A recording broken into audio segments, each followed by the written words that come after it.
No ar, Faixa Livre, rádio jornalismo de verdade, a informação de primeira qualidade, a interpretação e os comentários das notícias, entrevistas, o contraditório.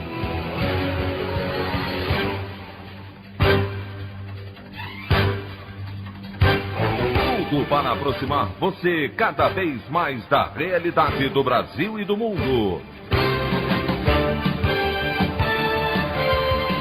Apresentação: Anderson Gomes. Flávio Bolsonaro tira Fred Wassef de sua defesa em tentativa de se afastar da prisão de Fabrício Queiroz e contrata ex-advogado de Sérgio Cabral. Secretário de Saúde do Rio, Fernando Ferri, pede exoneração e amplia a crise no governo do estado em meio à pandemia e processo de impeachment de Witzel. Ministro do Supremo Tribunal Federal, Alexandre de Moraes, vê real possibilidade de associação criminosa em atos antidemocráticos. Essas e outras notícias nesta terça-feira, 23 de junho do ano de 2020 do programa Faixa Livre.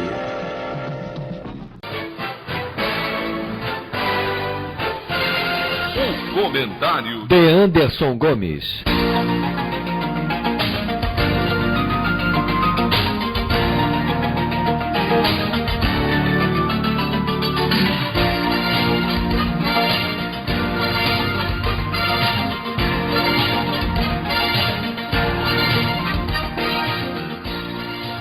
Bom dia, ouvintes. Como era de se esperar, a família Bolsonaro tenta se afastar daqueles personagens que, de alguma forma, são radioativos para o governo neste episódio da prisão do ex-assessor de Flávio na Assembleia Legislativa do Rio de Janeiro, Fabrício Queiroz. O advogado Fred Wassef, que abrigava esta figura-chave para elucidar uma série de malfeitos do presidente e seus filhos, foi afastado da defesa do senador no escândalo das rachadinhas. Para o seu lugar, foi escolhido Rodrigo Rocha, que defendeu o ex-governador Sérgio Cabral e o levou a aceitar um acordo de delação premiada.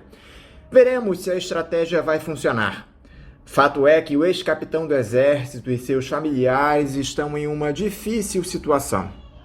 Outro que atravessa um momento complicado é o governador do Rio de Janeiro, Wilson Witzel. Ontem, o então secretário de Saúde, Fernando Ferri, anunciou sua saída do cargo. É o segundo titular da pasta que deixa o governo em pouco mais de um mês, já que Ferri chegou para substituir Edmar Santos, desgastado e suspeito de ter participado do escândalo de corrupção na construção dos hospitais de campanha no estado. O demissionário Ferri teria alegado para o pedido de demissão a pressão que vinha sofrendo para continuar pagando contratos suspeitos.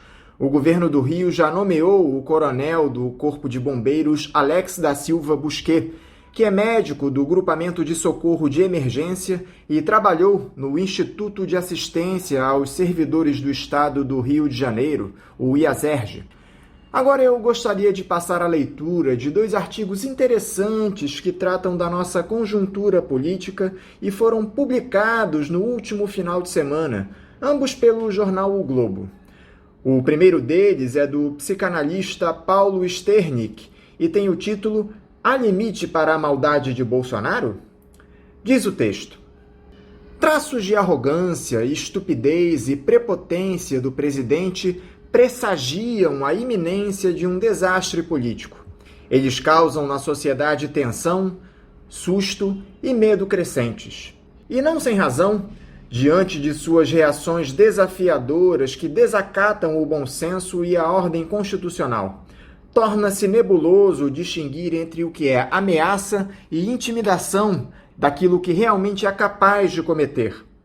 Opera como se pudesse manter a democracia na condição de refém, tendo supostamente consigo as Forças Armadas, ou, acuado, blefa para acuar seus oponentes, já que não consegue simplesmente dialogar e fazer acordos com os demais poderes.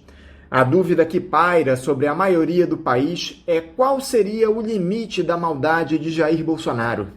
Qual o limite da maldade de quem flerta com a morte, seja por irresponsabilidade com a pandemia, elogios à tortura e fuzilamento ou insinuações de executar atos discricionários? Afinal, todos morremos, e daí? Alguém já nos lembrou? Será Tsvetan Todorov? Do efeito tóxico e catastrófico que resulta da mistura da política com o mal. Como se chama mesmo aquele gabinete? A história humana é tragicamente pródiga em exemplos que não deixaram dúvida a Sigmund Freud sobre existência da pulsão de morte, item de fábrica da natureza humana.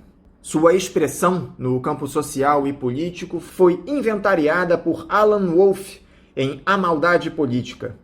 Porém, a capacidade de resistência da dignidade humana revela a luta civilizatória e da pulsão de vida. Na atualidade, se expressa no movimento Black Lives Matter, nos Estados Unidos. No Brasil, nas frentes democráticas que se unem contra a ameaça selvagem à nossa ordem constitucional. O ataque noturno, coartado com fogos de artifício contra o STF, cometido por alguns radicais bolsonaristas, não foi apenas um tiro no pé, mas um ato falho, ou ato perfeito, como diria Lacan, ao produzir bonitas fotos iluminadas como se para lembrar do prédio que hoje simboliza a resistência e a garantia da ordem constitucional, ameaçada pelos baixos impulsos que se originam com a aquiescência do Planalto. Além de colocar em perigo o pacto democrático que ataca sem trégua, Bolsonaro está rompendo o pacto de racionalidade e o da sanidade. Cada vez mais o país vive um pesadelo e teme que a ameaça se torne um ato. Porém, nem todos percebem que já estamos sofrendo um estado de exceção. O decreto é imaginário e os efeitos subjetivos.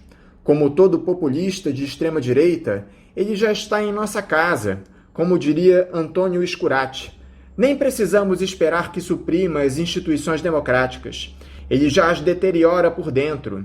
O golpe já aconteceu. Na política, cultura e nas artes, na ciência e nas comunicações. Bolsonaro vem pautando uma agenda anacrônica de discussões, impondo um debate e dispersando o foco. A Terra é plana? Democracia ou ditadura? Opera em nome de uma bandeira que já se esvaziou e se perdeu.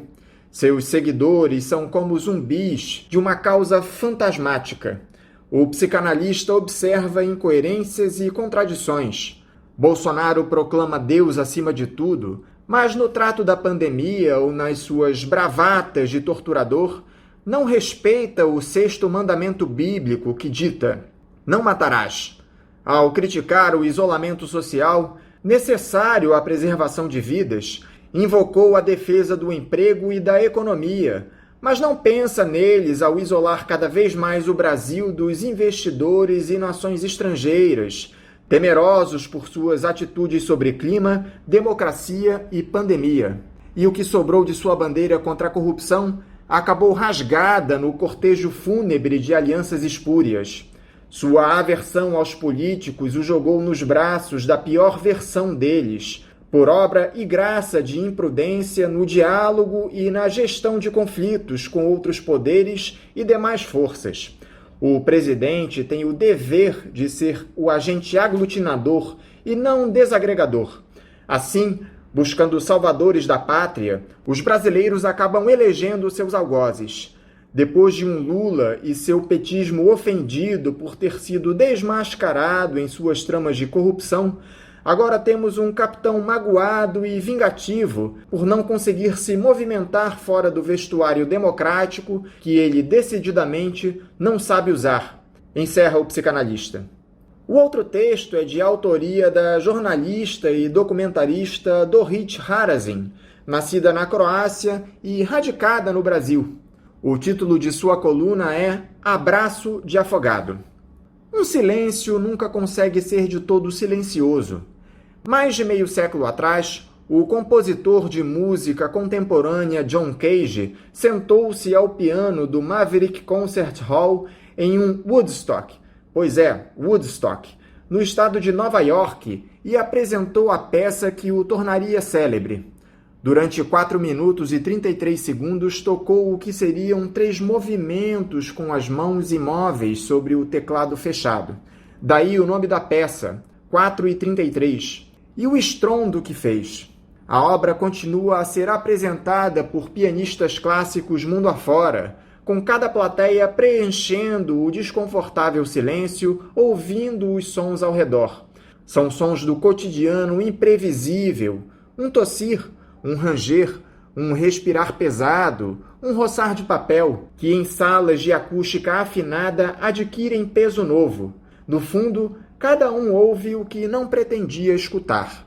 O abraço de 3 segundos desta quinta-feira entre o presidente Jair Bolsonaro e Abraham Weintraub também se presta a leituras múltiplas. Cada um interpreta como quiser, mas não é ilícito ver na cena o abraço de um afogado. Um só, Bolsonaro. Dadas as circunstâncias, os náufragos naquele enlace forçado deveriam ser 2.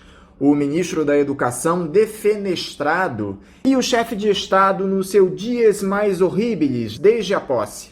Só que Weintraub pôde se programar para a cena, enquanto a explosiva prisão de Fabrício Queiroz, horas antes, deixara o presidente à míngua de oxigênio.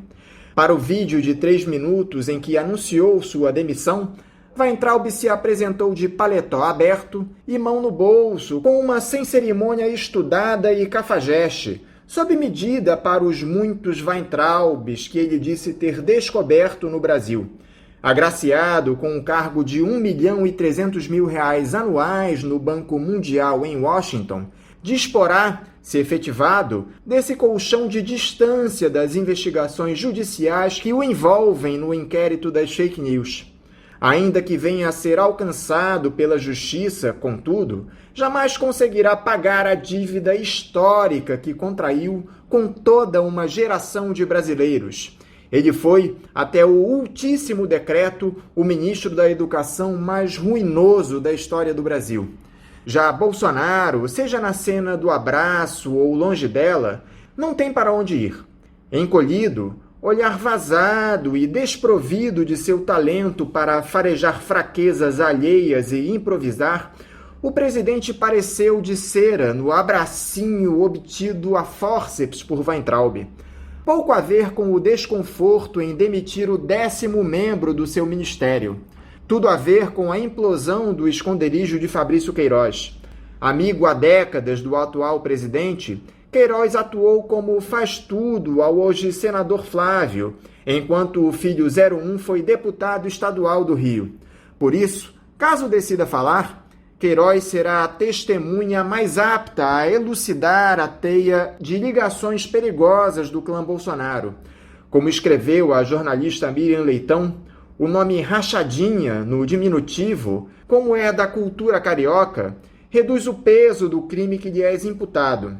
Trata-se, no mínimo, de desvio de dinheiro público com fortes indícios de ser muito mais. A parceria tóxica com a criminalidade miliciana, se comprovada, apertará o cerco a um presidente já sitiado por outros inquéritos, com potencial de levar à sua cassação ou impeachment. Teve efeito bumerangue a gritante mudez do presidente da República no dia da prisão de Queiroz. Assim como a obra 4:33 de John Cage adquire vida própria pelos ruídos fora da cena. O fatal silêncio de Bolsonaro na quinta-feira foi atropelado pelo desenrolar de fartos acontecimentos em tempo real.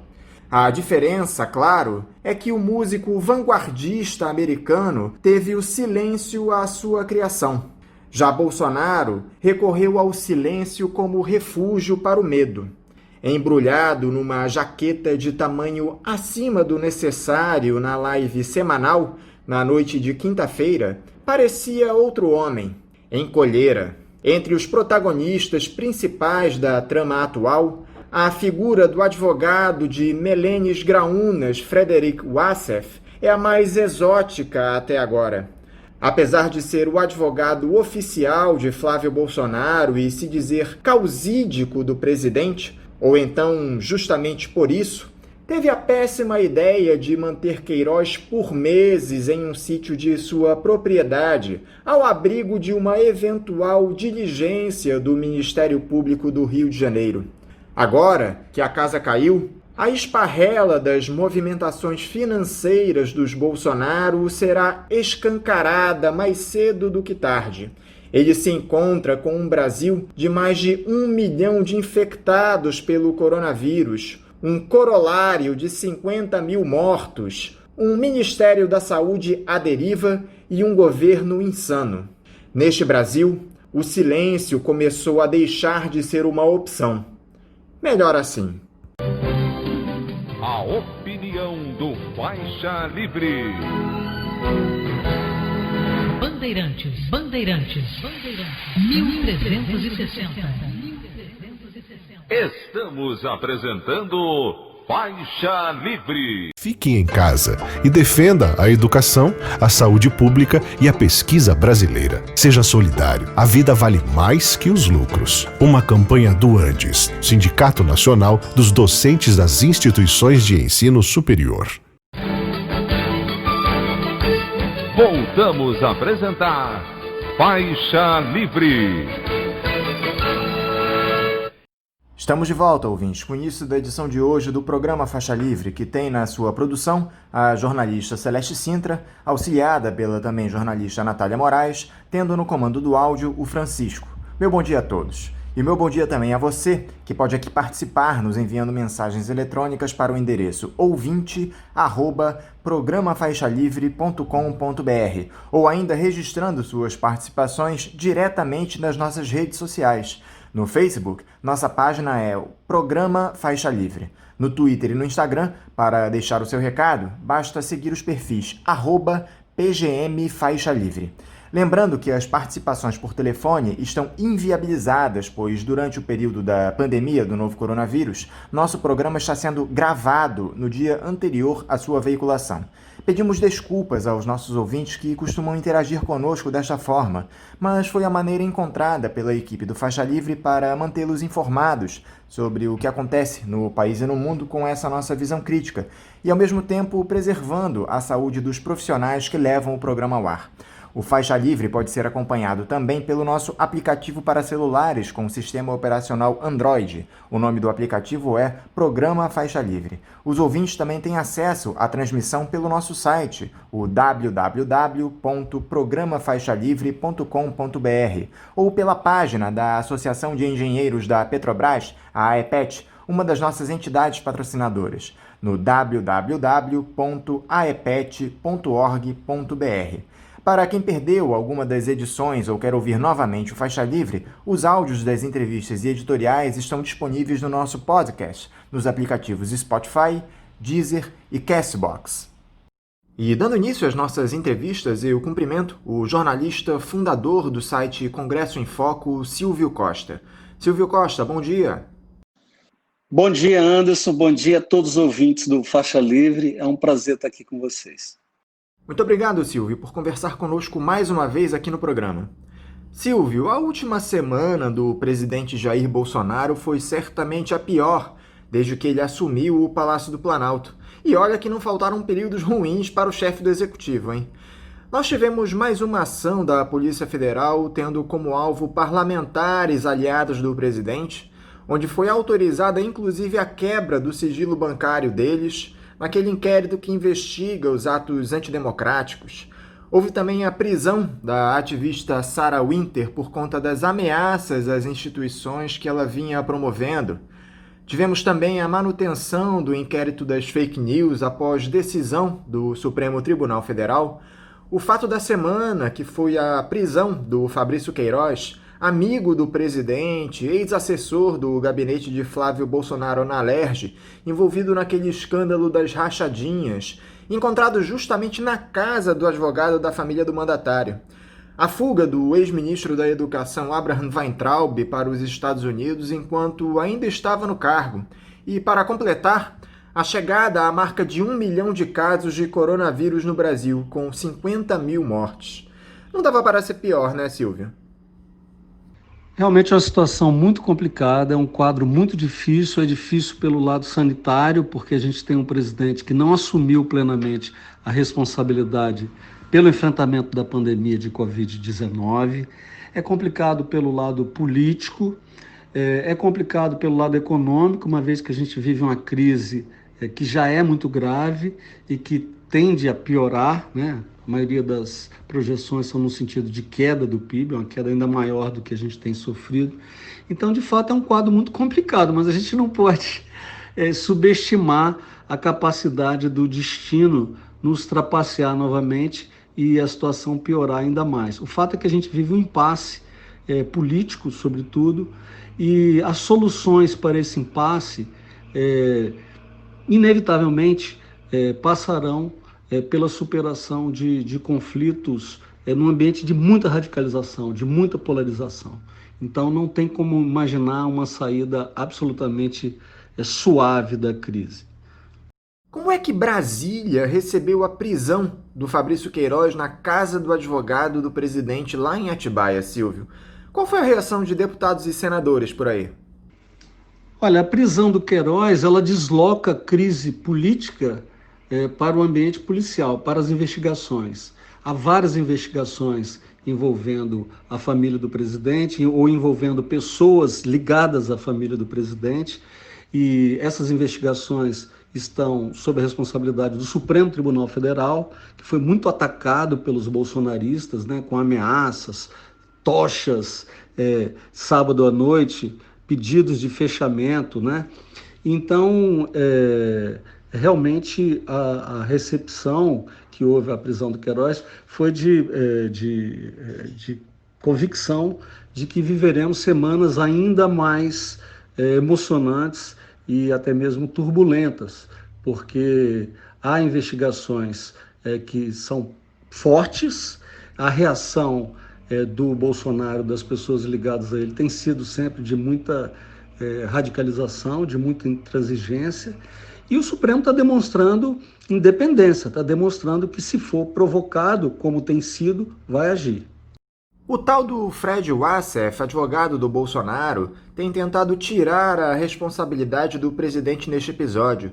Disse que ele não sabia que o Queiroz estava em sua casa, mas, ao mesmo tempo, não quis explicar como e quando o ex-motorista do Flávio teria ido para Atibaia. Avisou que falaria mais à frente para não prejudicar sua defesa. Tá na cara que o Bolsonaro sabia de tudo, não é, Silvio? Eu não sei se Bolsonaro sabia de tudo ou não. Agora, com certeza, ele sabia muito mais do que nós. Tem muitas questões ligadas, por exemplo, ao relacionamento entre a família Bolsonaro e as milícias no Rio de Janeiro, questões ligadas à campanha eleitoral de 2018, uso de disparos em massa em WhatsApp, que é proibido, financiamento de atos contra a democracia, de atos pró-ditadura por empresários. Tem muitas, a rachadinha do Flávio Bolsonaro, né? Então tem muitas questões a serem esclarecidas e o Bolsonaro certamente pode contribuir para isso, se quiser, claro. Agora, Silvio, eu observo duas alternativas para o presidente da República. Ou ele se descola do filho e do advogado e os deixa entregues à justiça, ou o Bolsonaro segue no discurso em defesa dos seus e complica ainda mais a sua situação. Até aqui, a reação do Bolsonaro, toda vez que ele enfrenta crítica, é dele engrossar a voz, né? Dele elevar o tom, né? E chamar a população para protestos, invasão de hospitais, atos na rua desrespeitando as normas sanitárias. Enfim, a linha dele tem sido essa. Agora, sem dúvida, me parece que já passou da hora dele começar a enfrentar as questões de frente, né? E dar as respostas para as perguntas que ainda não foram respondidas. De que forma, Silvio, essa prisão do Queiroz, nas condições que ela se deu, e seus possíveis desdobramentos pode prejudicar a situação política do Bolsonaro no Congresso? Você acha que isso pode influenciar de alguma forma o Rodrigo Maia para que ele dê prosseguimento em algum dos muitos pedidos de impeachment que estão sobre sua mesa? Olha, há muitas interpretações, há muitas especulações diferentes sobre o comportamento do Rodrigo Maia. Uma interpretação corrente é de que ele não vai, em nenhuma hipótese, dar início ao processo de impeachment e, portanto, tudo que for pedido nessa linha à Câmara dos Deputados, que tem a prerrogativa de iniciar o processo, vai dar em nada, porque ele não vai abrir, não vai aceitar nenhum pedido. Essa é uma especulação que está aí, corrente, e o Rodrigo Maia tem sido muito criticado por isso. Uma suposta omissão, uma suposta indiferença a todos esses pedidos de impeachment. Já estamos nos aproximando de 50 pedidos, não é? Nesse momento em que temos mais de 50 mil mortos pela pandemia, o governo com vários indícios de prática de crimes de responsabilidade, etc. Uma outra possibilidade, e eu tendo a acreditar mais nela, é que simplesmente o Rodrigo Maia e o Congresso, de uma forma geral, está esperando as condições políticas para dar início ao processo de impeachment sem se confrontar com a população ou com a parte importante da população. Então, embora Bolsonaro conserve o apoio ali em torno de 30% dos eleitores, o fato é que a rejeição a ele, a avaliação do governo tem caído, não é? E então, assim, há um clima de que não se pode fazer muita coisa em relação ao Bolsonaro na situação de hoje. Agora, à medida em que os problemas vão aumentando e o governo demonstra uma continuada incapacidade de reagir a essas situações graves que vão acontecendo, o quadro vai ficando mais desfavorável à permanência de Bolsonaro no mandato. Então, a gente não pode descartar a possibilidade de termos, sim, um processo de impeachment, uma abertura de uma investigação criminal com afastamento do Bolsonaro do poder. E no Supremo, Silvio? Parece que a manutenção desse inquérito das fake news pela quase unanimidade do plenário, com direito a um voto forte do presidente da Corte, Dias Toffoli, fortaleceu o ministro Alexandre de Moraes e atingiu em cheio a estratégia do bolsonarismo. Sem dúvida, o inquérito das fake news é um inquérito cada vez mais importante, pelo que ele pode trazer de revelações em relação à forma de operar do bolsonarismo, né? O uso das mídias sociais de uma forma frequentemente fraudulenta e criminosa, com ataques, apologia de crimes, ameaças, etc. Então, é um inquérito bastante importante e há muita expectativa em relação ao que pode vir dele. E, sem dúvida, o Alexandre de Moraes tem demonstrado muita autonomia. Quer dizer, foi um erro grave dos bolsonaristas imaginar que acuariam os ministros do Supremo levando tochas lá para frente do prédio do STF, ou fazendo manifestações por e-mail ou pela internet, pelas mídias sociais, ameaças de morte contra os ministros. Na verdade, essa tentativa de intimidar e de constranger terminou unindo o Supremo, e o Supremo hoje tem uma unidade muito forte para agir com firmeza em relação a Bolsonaro, em relação a qualquer outro político, se for necessário. O presidente da República enviou alguns ministros como emissários para um encontro com o Alexandre de Moraes no final de semana, na tentativa de serenar os ânimos entre o Executivo e o Judiciário. Você acha que isso vai funcionar, Silvio? Olha, eu acho que não é impossível, né? A história brasileira tem muito disso. Você tem uma situação de forte impasse, de grande conflito, e as partes recuam e chegam a uma trégua, né? Cada um cede um pouquinho do seu lado e segue a vida. Seria o caminho racional para o Bolsonaro fazer. Era o que ele poderia ter feito desde o começo. Vamos lembrar que, pelo mundo afora, os presidentes, os chefes de governo, têm crescido muito em popularidade porque eles têm, na maioria dos casos, unido a população para combater a pandemia, lançando mão de medidas que são básicas, que são simples, que são fáceis de compreender e que são as mesmas recomendadas pelos técnicos no mundo todo, né? Então, aqui o Bolsonaro politizou a questão da pandemia, né? Negou a gravidade do vírus, aquela história toda de gripezinha e tudo, e jogou na radicalização contra os outros poderes, contra o Congresso, contra o Supremo, contra a mídia e assim por diante. Se ele quiser, de fato, permanecer no poder, conservar o mandato, o caminho é esse, é o caminho da conciliação, é o caminho do diálogo.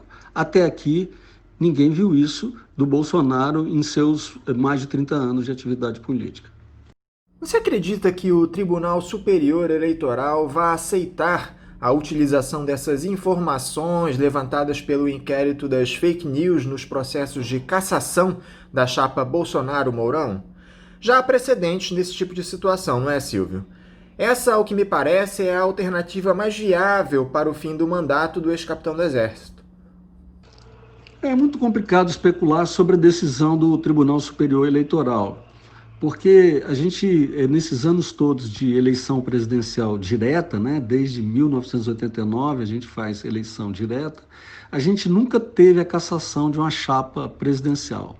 É uma medida muito forte, é uma medida de muito impacto, e eu não acredito que o TSE tome uma medida dessa sem se precaver muito, sem observar muito todas as situações e ter absoluta convicção de que é a única medida que restou, pelo impacto, pela violência mesmo que ela tem. Afinal de contas, 57 milhões de pessoas votaram nessa chapa vitoriosa. Então, assim, não me parece, em princípio, que a saída do TSE, que seria, obviamente, a mais rápida, seja uma saída politicamente fácil. Não é?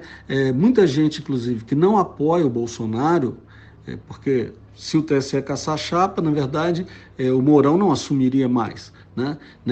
Nem sairiam tanto o Bolsonaro quanto o Mourão.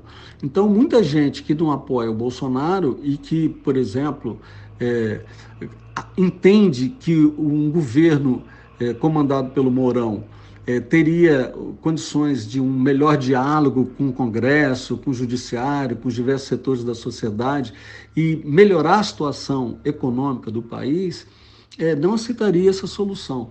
Então, ainda que judicialmente ela seja possível e ainda que tecnicamente os indícios de práticas ilícitas por parte da campanha de Bolsonaro tenham sido muito claros, a cassação da chapa seria algo bastante problemático. Não sei se vai ser o que veremos. Quem parece estar em uma situação ainda pior é o Flávio Bolsonaro, Silvio. O jornalista Lauro Jardim divulgou em sua coluna no jornal Globo que o filho do presidente deve ser denunciado no caso Queiroz pelo Ministério Público e virar réu em até 2 semanas. Já há no Conselho de Ética do Senado um processo parado que pede a cassação do mandato de Flávio por quebra de decoro parlamentar. O 01, pelo visto, está mais enrolado que o pai. Você acredita na cassação do mandato pelos senadores? Acredito, a cassação do senador Flávio Bolsonaro é plenamente possível. A gente já viu senadores muito fortes, muito poderosos, né, que terminaram sendo cassados pelo Senado porque ficaram numa situação insustentável em relação à opinião pública, e os senadores, nesse momento, eles acabaram por sacrificar o colega parlamentar. Né? E, então, assim, na verdade, isso vale para o apoio do Centrão também. Né? O Centrão está apoiando o Bolsonaro porque está nomeando, está ocupando cargos, está ocupando espaço do governo, tem orçamentos bilionários para administrar, são mais de 70 bilhões entregues a nomes indicados pelo Centrão. Agora, se num determinado momento o custo de apoiar o governo ficar alto demais, porque o governo se desgastou muito, e isso pode ameaçar a reeleição do deputado, do senador, é evidente que esse apoio mais fisiológico, esse apoio pode desaparecer, como já aconteceu em governos anteriores. O Flávio, inclusive, anunciou a saída do Fred Wassef do posto de advogado no caso e contratou o Rodrigo Rocha, que defendeu o ex-governador Sérgio Cabral. O filho do presidente disse que o próprio Wassef teria pedido para deixar de representá-lo, mas parece que não foi bem assim. Os Bolsonaro que quiseram se afastar dele. Eles entendem o potencial destrutivo de se deixar uma figura como essa desamparada, ao menos no campo da retórica, não é, Silvio? Olha, eu confesso que eu preciso um pouco mais de tempo para entender esse advogado Frederic Wassef, né? Eu preciso conhecer mais o personagem. Mas é outra figura explosiva, né? Quer dizer, será que o Queiroz vai abrir a boca? O Wassef tem falado coisas aí que tem complicado mais a situação dos Bolsonaro, né? Silvio, você que está aí em Brasília, eu gostaria de ouvir o seu depoimento para o alcance desses atos pró e contra governo que vem acontecendo todos os domingos. No último final de semana, os dois grupos quase entraram em conflito, a polícia precisou intervir. Você acredita que essas mobilizações diametralmente opostas, uma pela democracia e outra exaltando pautas inconstitucionais, têm alguma influência no cenário político atual? Olha, eu acho que essas manifestações, elas, nesse momento, elas têm pouco impacto, né? Tem baixa adesão, poucos participantes. Agora, o que aconteceu foi que, inicialmente, havia manifestação apenas dos bolsonaristas. E aí começou a ter atos também contra o governo Bolsonaro, né? Então havia todo aquele discurso, quem tem medo fica em casa, quem não tem medo para defender a pátria está na rua e tal, e que é um discurso obviamente demagógico e absolutamente falso, mas de qualquer maneira você vê os dois grupos na rua para mostrar que o Bolsonaro não é a maioria, na verdade ele não é mais a maioria, né? Como você tem 30% de apoio ao Bolsonaro e os outros 70% não apoio, sendo que você tem uma parte grande ali, perto de 50%, que hoje tem uma rejeição muito grande a Bolsonaro, né? E perto da metade da população gostaria que ele saísse do governo, né? Mas o fato é que essas manifestações, nesse momento, durante a pandemia, elas trazem um risco sanitário muito grande. Então, a maioria das pessoas tem bom senso e tem se recusado a participar nesse momento. Os militares é que parecem estar divididos, Silvio. Além daqueles que normalmente já se pronunciam em defesa do presidente, os generais que estão no governo, o Augusto Heleno, o Hamilton Mourão e o Luiz Eduardo Ramos, nós tivemos a divulgação de uma nota na semana passada de alguns oficiais do Exército, da Marinha e da Aeronáutica criticando o STF. Esse pessoal tem força para levar à frente os ideais autoritários do Bolsonaro e fazer o país mergulhar em mais uma ditadura, ainda que seja de forma velada, Silvio?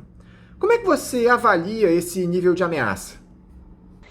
Olha, dentro das Forças Armadas, claro que há setores que aprovam o discurso do Bolsonaro pela ditadura, pelo AI-5, pela volta de prerrogativas absolutamente excessivas para o Executivo, em prejuízo dos demais poderes, né? Fechamento de Congresso, fechamento do Supremo. É isso que o Bolsonaro sempre defendeu, é isso que ele tem defendido, é isso que as manifestações dos bolsonaristas colocaram de uma forma bem evidente, intervenção armada, etc. Tem um grupo de militares que apoia isso, sim. E são militares da reserva, muitos militares da reserva apoiam isso. Há um apoio grande da parte das polícias, principalmente das polícias militares. E nas Forças Armadas, na ativa, você vê que a cúpula militar não aprova esse discurso.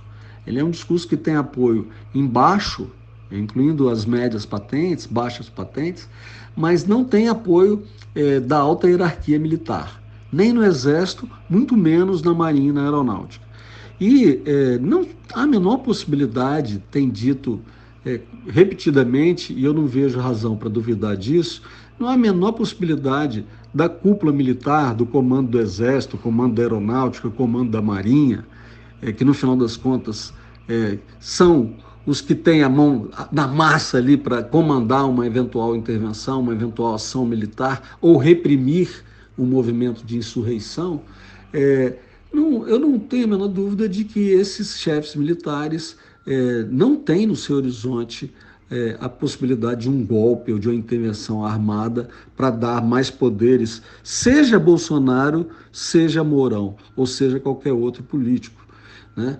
Agora, há um ambiente de tensão, a estratégia do Bolsonaro é insuflar, é estimular os militares a se irritarem, fazer o discurso de que tá um caos porque a esquerda produz o caos, de que é preciso uma ordem e essa ordem só virá pela ação armada, mas é um discurso que não empolga a cúpula militar e acredito que não empolgará. Na verdade, nesse assunto, o que tem acontecido é que o Bolsonaro, por ser o presidente da República, também é o comandante em chefe das Forças Armadas. E aí os militares da ativa ficam numa situação muito complicada, porque, como são disciplinados e têm que obedecer à hierarquia, eles não podem contestar, questionar ou fazer qualquer tipo de restrição ao que diz publicamente o presidente da República, que é o chefe máximo deles. Por outro lado, eles têm dado todos os sinais de que não vão aceitar fazer esse papel de força armada para um golpe de Estado. Silvio Costa, muito obrigado por mais essa entrevista aqui ao Faixa Livre. Eu desejo a você uma ótima semana e um forte abraço. Eu que agradeço, foi um prazer. Até a próxima. Grande abraço, uma ótima semana para todos vocês. Conversamos aqui com o jornalista, fundador do site Congresso em Foco, Silvio Costa. Bom, agora eu mais uma vez vou voltar à leitura dos recados de vocês ouvintes. O Kenzo Paganelli, lá no nosso site, a respeito da entrevista com o professor Daniel Arão Reis, ele diz o seguinte: análise bastante sensata, ainda que um plebiscito sempre possa suscitar problema semelhante ao realizado sobre o comércio de armas, a que todos os especialistas eram contrários e as pessoas votaram a favor. A conjuntura internacional pesa e é precisamente isso o que poderia condicionar um resultado adverso e imprevisto. Tá aí o recado do Kenzo. Obrigado você, tá bom, Kenzo? Um abraço. Nós tivemos aqui também muitas manifestações de ouvintes a respeito do falecimento do professor Carlos Lessa. O Alfredo Jorge Martins, lá no nosso YouTube, disse: descanse em paz, professor Carlos Lessa. A Maneca disse: grande perda, adorava suas análises no programa. Aprendi muito. Que descanse em paz, meus sentimentos à família e aos amigos. Lá no nosso Instagram também se manifestaram a Márcia Perrone, a Bira Itaboraí do Amaral, o Gabriel Deslandes, o Diogo Fidelis, o Rodrigo Builê, a Lu Kerres, o Ari Girota, a Júlia Molan Souto, a Vanusa Moreira Braga, o Rodrigo Castelo, o João Luiz Bertoli, a Gleice Rodrigues, a Raíza Dias e a Yara Costa. Na nossa página no Facebook também muitas pessoas reagiram ao falecimento do professor. O Roberto Mendonça disse: lamentável e sentimentos. O Henrique Cunha: muito triste. O Newton Barbosa da Silva: meus sentimentos sinceros, grande homem. A Mônica Rocha disse: irreparável. A Leda Mota: se ele descansou, fico aliviada, mas aqui venho para me associar à família, aos amigos e admiradores. Dentre os últimos me incluo, em tristeza pelo desaparecimento de quem foi de grande valor, de exemplar conduta para o nosso país. Que descanse em paz. O José Maurício Guimarães: enorme perda ao Brasil, meus sentimentos sinceros à família. A Helena Vieira: estou muito triste pelo Brasil, grande perda, meus sentimentos à família. A Maria Fátima Souza: sentimentos à família e amigos. A Estela Macedo, a Nívia Oliveira, a Alice Romero, o José Simões, todos esses deixam aqui suas lembranças e seus sentimentos à família do professor Carlos Lessa. E nós, evidentemente, nos solidarizamos a toda essa demonstração de afeto e carinho e lembranças pelo professor. Agora, a respeito do editorial que foi escrito pelo nosso Paulo Passarinho, nós também tivemos uma série de reações aqui. O Alex Krisek disse: muito bom o texto, parabéns, Passarinho. A Maria Gadelha: parabéns pelo texto lúcido e sintético do enredo maléfico que nos trouxe até aqui. Já o Leandro Ferrari disse: Luciano Huck está em campanha faz tempo, quem viver verá. O Alfredo Jorge Martins volta a se colocar aqui: Paulo Passarinho, grande brasileiro. A Maneca: um resumo perfeito do descalabro que é este governo Bolsonaro. Não poderia partir senão do brilhante Paulo Passarinho. Nós passamos todos esses recados aqui para o Paulo e ele agradece a todos vocês, tá bom, gente? Lá no nosso YouTube, o Rogério Medeiros diz: Democraticamente deixo registrada a minha opinião. Sou favorável à cassação da chapa Bolsonaro-Mourão. O Brasil, com tantos problemas com esta pandemia, precisa urgentemente de paz. É verdade, Rogério, a gente concorda muito contigo. Definitivamente a gente precisa de paz e da cassação dessa chapa do Bolsonaro e do Mourão para que tenhamos novas eleições democráticas no nosso país. Ele volta a dizer aqui, o Glauber Braga é um político que merece o meu respeito pela sua luta por um país justo. Obrigado aí pelos teus recados, tá bom, Rogério? O Maurício, de São João de Meriti, nosso ouvinte histórico, diz aqui lá no Facebook: olha o toma lá da cá aí, gente. Esse novo ministro é genro do Silvio Santos. Essa escolha é para agradecer o homem do baú que faz de tudo para agradar o Bolsonaro. É verdade, Maurício. Ele se refere à nomeação do Fábio Farias para o Ministério das Comunicações recém-criado pelo Bolsonaro. Você tem razão, Maurício. Um abraço para você, meu amigo. O Jorge Pérez diz: devemos entrevistar mais vezes o Marcos Dantas. Sabe tudo sobre comunicação na internet. Um valioso aliado ao nacionalismo nas redes. Vida longa a este vital programa e um bom final de semana a todos. Obrigado, Jorge. A gente já passou teu recado aqui para Celeste, tá bom? Um abraço para você também. O Wilson Lopes, lá no Facebook, também sobre a entrevista do Marcos Dantas, diz: tem razão. Entrevista esclarecedora e vida longa ao faixa. Obrigado, parabéns, equipe. Obrigado, Wilson. Obrigado aí pelo teu recado, pelo teu carinho e pela tua audiência, tá bom?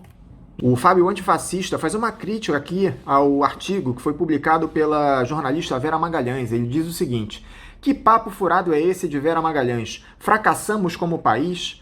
Quem fracassou foi a mídia comercial, que ajudou decisivamente a eleger Bolsonaro da seguinte forma: ao não denunciar seus crimes, ao não pressionar os poderes legislativo e judiciário e puni-lo com rigor muito antes de 2017, véspera das eleições, e que por fim ainda fez campanha para Bolsonaro pela postura antipetista, quando não investigou o estranhíssimo atentado da facada que catapultou Bolsonaro. Antes desse episódio, as pesquisas de segundo turno mostravam que ele perdia para os principais candidatos, Haddad, Ciro, Alckmin e Marina. Depois de eleito, nenhum veículo da grande mídia pressionou o judiciário para poder entrevistar o autor do suposto atentado ao Bolsonaro. E por isso tudo, esse episódio continua nebuloso. Tá aí, obrigado a você pela tua crítica, tá, Fábio? No nosso YouTube, a Ângela Martins volta a parabenizar o Paulo Passarim pelo editorial. Parabéns e obrigada, Paulo Passarinho. Então é a hora. Agora ou muitos anos de ladeira abaixo, de sofrimento imensurável para todos nós. Obrigado, Ângela, pelo teu recado. O Kleber Diogo, a respeito da nossa entrevista com o professor Ildeu Moreira, do SBPC, diz o seguinte: agora não adianta criar polêmica sem ter feito nada. A crítica fica sem efeito por causa disso. Obrigado pelo teu recado, Kleber. A Gleice Rodrigues elogia aqui o Faixa Livre novamente. Viva o Faixa Livre, o melhor programa de rádio. Obrigado pelos teus elogios, tá bom, Gleice? Um abraço. O nosso ouvinte André, do Morro da Formiga, ele faz um comentário a respeito da entrevista com o deputado Eliomar Coelho. Ele diz o seguinte: bom dia, família Faixa Livre. A cada entrevista veiculada de políticos da dita esquerda, mais reforço a minha convicção do quanto são incapazes ou vendedores de ilusões. Apenas apresentam uma infinidade de críticas e aprofundamentos, sem nenhuma proposta implementada ou que demonstre possibilidade de ser útil em nossa luta contra o Bolsonaro, Witzel e Crivella. Seguimos enquanto povo por nossa própria conta. Abraços! E ele faz uma observação aqui: sigo achando um tempo mal utilizado em entrevistar certas pessoas que nada trazem de novo. Obrigado aí pela tua crítica, André. A gente vai passar aqui, aliás, a gente já passou para as mãos aqui da Celeste, tá bom? Um abraço. O Jorge Pérez diz: bom dia a todos e uma bela semana. Cuidem-se, vocês são muito importantes em credibilidade e informação. Obrigado aí, Jorge Pérez. Um abraço. Lembrando mais uma vez que os recados aqui para o programa devem ser enviados agora nesse período de excepcionalidade do coronavírus pelas nossas redes sociais, no Facebook, Twitter e Instagram, pela nossa página na internet, que é o www.programafaixalivre.com.br, pelo nosso e-mail, que é o ouvinte@programafaixalivre.com.br, ou pelo nosso canal no YouTube, que é o Faixa Livre. Vamos agora a um rápido intervalo. Voltaremos daqui a pouquinho. Fique em casa e defenda a educação, a saúde pública e a pesquisa brasileira. Seja solidário. A vida vale mais que os lucros. Uma campanha do ANDES, Sindicato Nacional dos Docentes das Instituições de Ensino Superior. Voltamos a apresentar Faixa Livre.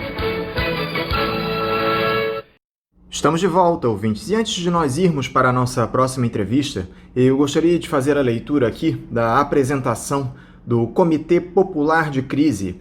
Esse comitê foi criado na última semana por uma série de coletivos para fazer o acompanhamento dos casos de Covid no Rio de Janeiro, além de produzir informações para, de alguma forma, auxiliar as autoridades instituídas no combate ao novo coronavírus no Rio de Janeiro. Essa é uma iniciativa muito importante que o Faixa Livre apoia. E agora eu passo a leitura da apresentação desse Comitê Popular de Crise. Eles dizem o seguinte: no mundo inteiro, e até mesmo em algumas regiões do Brasil, o relaxamento da quarentena significou novos casos e mais mortes. Por que na cidade do Rio de Janeiro seria diferente? Hoje somos mais de 40 mil contaminados e 5 mil mortos por Covid-19, seguindo a toada de Bolsonaro. Crivella realiza um plano de reabertura irresponsável e que pode ser fatal para a população mais pobre da cidade. Os leitos de UTI da rede municipal estão oscilando em 90% de ocupação nos últimos dias e nada leva a crer ser prudente reabrir a cidade de uma hora para outra. O Rio corre o risco de uma explosão de casos de Covid-19 nas próximas semanas. Podemos viver um colapso nunca visto. Por isso, coletivos de favela, campanhas de solidariedade, organizações de juventude, movimentos populares, entidades da sociedade civil, institutos de pesquisa e partidos políticos se unem em prol da vida na construção de uma frente única para enfrentar os desafios colocados pela crise sanitária e econômica que a cidade do Rio de Janeiro enfrenta nesta etapa da pandemia do novo coronavírus. Hoje existem diversas iniciativas populares interessantes, desde observatórios da pandemia a redes de solidariedade dispersas pela cidade. O nosso desafio enquanto comitê será articular um ponto de encontro onde essas iniciativas podem trocar experiências, socializar informações e combinar um plano de ação comum. O Comitê Popular de Crise tem como objetivo: 1. Coletar, sistematizar e divulgar informações a respeito da evolução e do combate à pandemia em nossa cidade. 2. Dar visibilidade, incentivar e contribuir com as iniciativas de solidariedade em curso nas favelas e periferias do Rio de Janeiro. 3. Propor atividades e campanhas que contribuam para o fortalecimento das medidas necessárias à preservação das vidas e para o rechaçamento daquelas que significaram aumento das mortes em nossa cidade. Assim termina essa apresentação do Comitê Popular da Crise. E para falar a respeito dele, nós vamos entrevistar agora o Tomás Ramos, que é membro justamente desse comitê. Tomás Ramos, bom dia. Bom dia, Anderson. Bom dia, ouvintes do Faixa Livre. Muito obrigado, Tomás, por conversar conosco aqui no Faixa Livre. Tomás, diante da paralisia de parte das instituições no país para este cenário de pandemia do novo coronavírus, patrocinada especialmente por um discurso negacionista do presidente da República e de alguns prefeitos e governadores que colocam a economia à frente da saúde das pessoas, a sociedade civil organizada tem tomado uma série de iniciativas para acompanhar o avanço da Covid-19 no Brasil. Uma delas é o Comitê Popular da Crise, do qual você faz parte. Eu gostaria primeiro, Tomás, que você explicasse para os nossos ouvintes o que é de fato o Comitê Popular da Crise. Ele tem alcance nacional, estadual, municipal? O Comitê Popular da Crise tem alcance municipal. Ele surge como resposta a esse plano de reabertura irresponsável, patrocinado pelo Crivella, que pode ser fatal para a população carioca, especialmente a mais pobre. Hoje somos mais de 40 mil contaminados e 5 mil mortos por coronavírus na cidade do Rio de Janeiro. Os leitos de UTI da rede municipal estão oscilando em 90% de ocupação nos últimos dias e nada leva a crer que ser prudente reabrir a cidade de uma hora para outra. O Rio corre um sério risco de uma explosão de casos de Covid nas próximas semanas. Podemos viver um colapso nunca visto. Por isso, coletivos de favela, campanhas de solidariedade, organizações de juventude, movimentos populares, entidades da sociedade civil, institutos de pesquisa e partidos políticos se unem em prol da vida na construção de uma frente única para enfrentar os desafios colocados pela crise sanitária e econômica que a cidade do Rio de Janeiro enfrenta nessa etapa da pandemia do novo coronavírus. Hoje, como você bem disse, existem diversas iniciativas populares interessantes, desde observatórios de pandemia até redes de solidariedade, que estão dispersas pela cidade. O desafio do comitê será articular um ponto de encontro onde essas iniciativas populares podem trocar experiências, socializar informações e combinar um plano de ação comum. O comitê tem como objetivo 1. Coletar, sistematizar e divulgar informações a respeito da evolução e do combate à pandemia em nossa cidade. 2. Dar visibilidade, incentivar e contribuir com as iniciativas de solidariedade em curso nas favelas e periferias do Rio de Janeiro. E 3. Propor atividades e campanhas que contribuam para o fortalecimento das medidas necessárias à preservação das vidas e para o rechaçamento daquelas que significaram aumento das mortes em nossa cidade. Esses dados que vocês lá no comitê estão levantando, Tomás, serão disponibilizados para as autoridades instituídas? De que forma vocês pretendem utilizar esses números? Vocês acham que eles podem ser utilizados na aplicação de políticas públicas para conter a pandemia no Rio de Janeiro? O Comitê Popular de Crise nasce na sexta-feira de 19, essa sexta-feira passada agora. Foi um ato de lançamento que fizemos na internet, que envolveu mais de 160 coletivos e movimentos que subscreveram a proposta do comitê. A primeira reunião organizativa vai ser na quarta-feira, onde vamos definir os grupos de trabalho, estabelecer as metas, pensar as prioridades, enfim, definir a metodologia de funcionamento do comitê.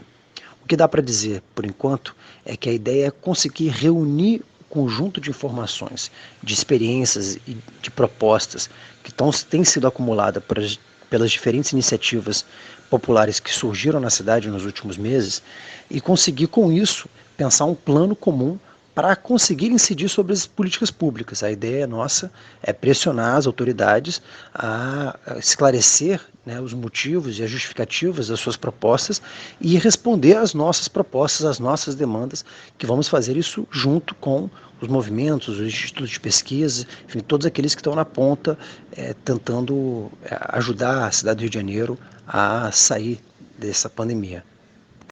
Está muito claro, Tomás, que as três esferas de governo estão um pouco se lixando para a vida das pessoas.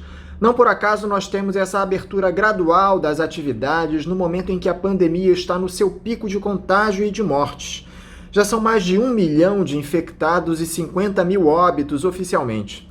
Falando especificamente do Rio de Janeiro, na sua opinião, o que o prefeito Marcelo Crivella deveria fazer para que nós tenhamos uma queda nos casos de coronavírus? São inúmeras as medidas que deveriam ser tomadas pelo prefeito da cidade. Em primeiro lugar, implementar um lockdown, suspender essa reabertura suicida que está sendo feito no momento de pico da contaminação e das mortes, e implementar um lockdown sério, implementar a quarentena generalizada e universal na cidade do Rio de Janeiro. Para isso ser possível, é importante garantir renda básica, principalmente para as famílias mais pobres da cidade. Existe uma lei 6.746, que foi apresentada pela bancada do PSOL na Câmara Municipal do Rio de Janeiro. Ela foi depois vetada pelo prefeito Crivella, que esperou o máximo que o tempo regimental lhe permite para fazer o veto. Depois ele esperou o tempo máximo para enviar o veto para a Câmara Municipal. Mesmo assim, a Câmara Municipal derrubou o veto dele. E já faz quase um mês, ele até agora sequer regulamentou a lei e não deu a menor esperança para que ela efetivamente seja aplicada. Isso é um crime, Não tem como garantir isolamento social sem renda básica. O isolamento social tem que ser entendido como um direito. E para garantir esse direito é importante ter uma política de renda estruturante. Além disso, uma política que garanta também soberania alimentar. Isso deveria ser feito com uma distribuição organizada, transparente das cestas básicas, e não como está sendo feito pela prefeitura, onde secretários distribuem as cestas básicas como se estivessem fazendo caridade para manter determinados currais eleitorais satisfeitos. Hoje não existe transparência sobre a distribuição das cestas básicas, nem uma política estruturante que some isso a uma lógica de renda básica. Em terceiro lugar, seria importante uma política de testagem em massa. A gente precisa mapear e rastrear os casos. Hoje a gente está às cegas. Estamos enfrentando uma pandemia completamente às cegas. Isso dificulta, inclusive, você poder estabelecer metas e planos de reabertura. Não tem nem como a gente começar a discutir reabertura se a gente não sabe como que está funcionando a dinâmica do contágio. Em quarto lugar, ampliação e qualificação da rede de leitos. Existem diversos leitos federais, por exemplo, que até hoje não foram colocados para funcionar. Existem leitos da rede pública que não estão com os equipamentos funcionando corretamente. Os servidores da saúde estão passando todo tipo de dificuldade, sem equipamento adequado, tendo que trabalhar horas a fio, sem estrutura. Então, isso é algo que nos deixa muito preocupado e deveria ser uma das medidas mais urgentes, né? Melhorar a qualidade da rede de leitos e ampliá-la. E talvez uma das mais importantes ações é elaborar um plano de ação especial para as favelas. As favelas têm situações de desigualdade social, de falta de saneamento, de dificuldades sanitárias que são muito anteriores à pandemia e que só vão se tornar ainda mais trágicos e o desastre será ainda maior nessas áreas, né? A pandemia pode pegar a cidade como um todo, mas ela será mais desastrosa nas áreas onde não existe um acesso à rede de saúde pública adequado e nem existe uma qualidade nos serviços sanitários, né, onde há problemas de saneamento ambiental. Um dos locais mais afetados por toda essa crise de saúde, Tomás, são as favelas do Rio de Janeiro. A falta de condições mínimas de saneamento, somada à proximidade das casas e o difícil acesso à renda para essa população, faz com que a proliferação do coronavírus nesses locais seja muito facilitada. Vocês do comitê têm informações a respeito da situação atual das favelas nessa pandemia? Vocês têm algum plano específico de ação para essas regiões mais pobres da cidade? As favelas e os bairros mais pobres da cidade do Rio de Janeiro tendem a ser os territórios mais impactados pela pandemia. A pandemia deve ser entendida como um desastre socioambiental. Muitas vezes, os desastres são tidos como fatalidades naturais, como tragédias inevitáveis. Mas essa visão equivocada impede a compreensão da dinâmica socioambiental dos desastres e nos dificulta propor soluções e apontar responsabilidades. Desastres são danos e prejuízos resultantes do impacto de um evento adverso, neste caso, o coronavírus, sobre o contexto socioambiental de um território, no nosso caso, a cidade do Rio de Janeiro. A intensidade de um desastre depende da interação entre a magnitude do evento, o vírus, e a fragilidade da área impactada, a cidade do Rio de Janeiro. Ou seja, todo desastre decorre da exposição de uma vulnerabilidade a uma ameaça. Nas cidades, as vulnerabilidades estão relacionadas às características físicas da paisagem urbana, à qualidade dos serviços públicos e à dinâmica de uso e ocupação do solo. Logo, o poder público é responsável pelo grau de exposição socioambiental de um município a uma ameaça, nesse caso, uma pandemia. Mesmo quando um vírus atinge toda a cidade, como é o caso da pandemia que estamos vivendo, os estragos tendem a se concentrar nas regiões com menos infraestrutura urbana e serviços assistenciais. Ou seja, a maior parcela dos riscos recai sobre os mais pobres. Por isso, podemos afirmar que os desastres, neste caso a pandemia Covid, nos informam mais sobre as desigualdades do Rio de Janeiro do que sobre o vírus em si. A pandemia escancara as injustiças socioambientais do nosso município. A sociedade civil já entendeu isso há muito tempo. Não foi à toa que lideranças do Alemão, Cidade de Deus, Maré, Rocinha e Santa Marta, junto com pesquisadores da UFRJ, PUC, UERJ e o Fiocruz, desenvolveram um plano de ações para o enfrentamento da Covid com foco nas especificidades das favelas. Eles elaboraram um plano que foi apresentado na LERJ, foi apresentado na Câmara Municipal. Porém, as autoridades até hoje não implementaram. O plano tem uma série de propostas, vai no fino da técnica, apresenta uma série de critérios e metas, é muito sofisticado, mas, infelizmente, ele ainda não foi implementado pelas autoridades. No âmbito da Câmara Municipal, existe um projeto de lei 1755, de autoria do vereador Raimon, que cria um plano de emergencial para favelas e comunidades durante a pandemia. Ele está na ordem do dia, mas ainda não foi colocado para votação. Uma lei que apresenta um plano para a prefeitura seguir para tentar conter, né, essa pandemia nessas áreas mais vulneráveis. Mas apesar de todos os esforços da sociedade civil, até agora as autoridades se negaram a cumprir os seus deveres e as favelas continuam sofrendo e tendo que sobreviver tudo isso contando com a sua própria força, sua própria energia e com as redes de solidariedade que se construíram de forma absolutamente encantadora e inspiradora em todos os cantos das favelas do Rio de Janeiro, né? É por causa da batalha diária dos moradores de favela, dos coletivos de favela, que o pessoal lá está conseguindo lidar com tudo isso. É impressionante a solidariedade que a gente vê nesse momento de pandemia, nesses espaços, e isso nos inspira muito a acreditar que vamos conseguir sair disso e sair com mais força do que nunca entre os movimentos. Agora, Tomás, se as autoridades têm responsabilidade por este cenário, a população também tem sua parcela de culpa. Nós tivemos, no último final de semana, praias cheias na cidade, shoppings lotados, as regras de distanciamento social não estão sendo cumpridas. Todos nós entendemos que essa situação de excepcionalidade tem afetado demais as pessoas. Mas se não houver conscientização para a necessidade de se manter em casa, nós não vamos superar a Covid tão cedo.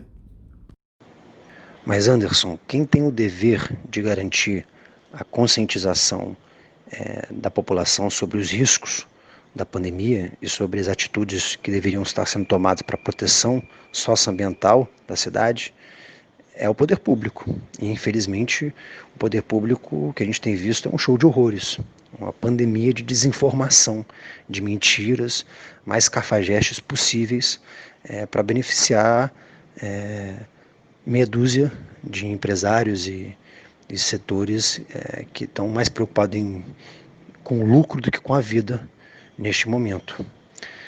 Então eu responsabilizo o poder público pelo fato das pessoas estarem indo para as ruas depois de 100 dias praticamente de quarentena, porque a falta de informação, a falta de exemplo dado pelo poder público, tudo isso faz com que a população haja como está agindo.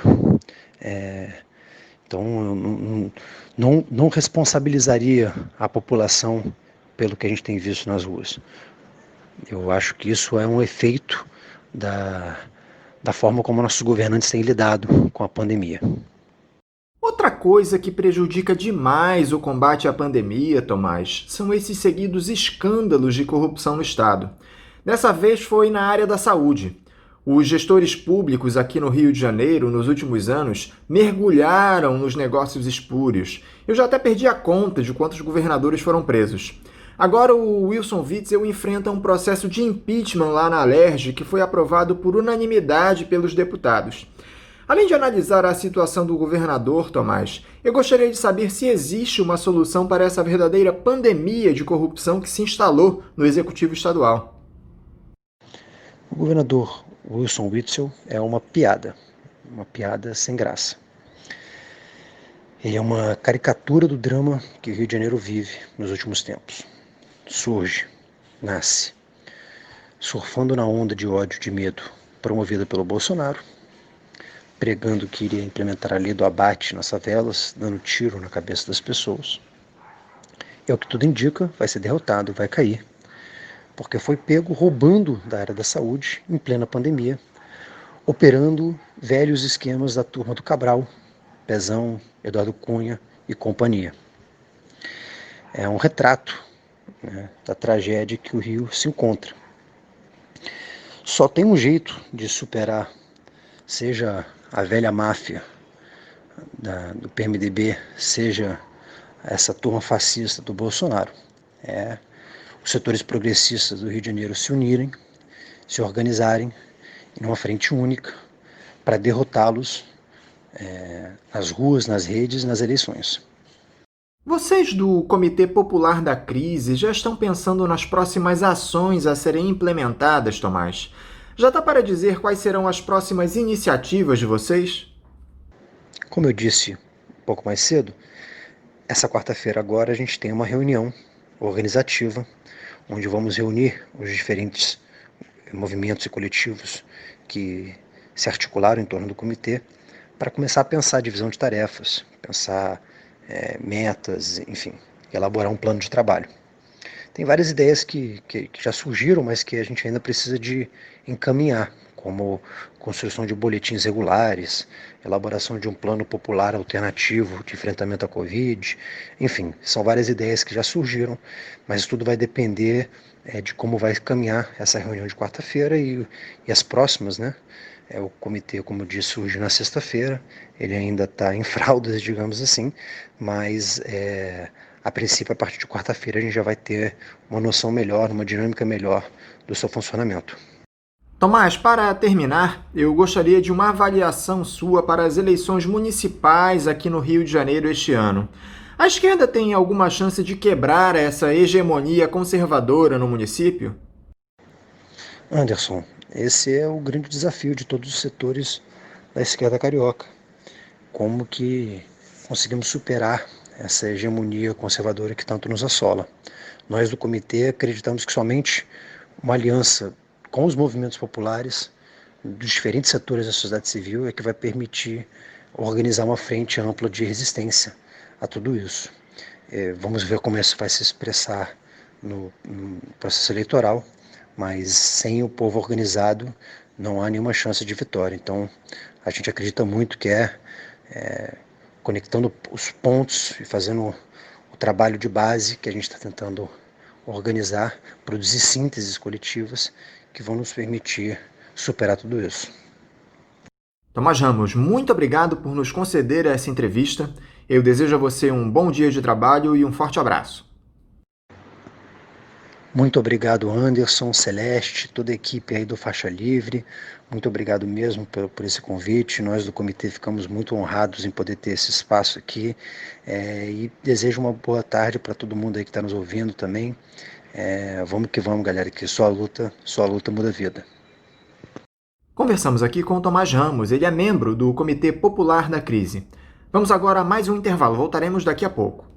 Fique em casa e defenda a educação, a saúde pública e a pesquisa brasileira. Seja solidário. A vida vale mais que os lucros. Uma campanha do Andes, Sindicato Nacional dos Docentes das Instituições de Ensino Superior.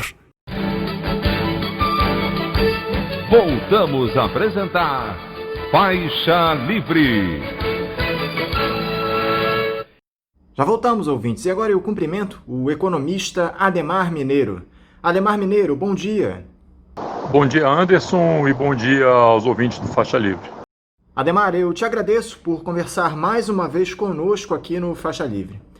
Adhemar, quando a coisa parece que não pode piorar, o governo Bolsonaro vem e mostra que o poço é ainda mais fundo. Não bastasse deixar o cargo como o pior ministro da educação da história, o Abraham Weintraub foi indicado por Jair Bolsonaro para ocupar o posto de diretor executivo no Banco Mundial, representando o Brasil e outros países das Américas do Sul, Central e Caribe.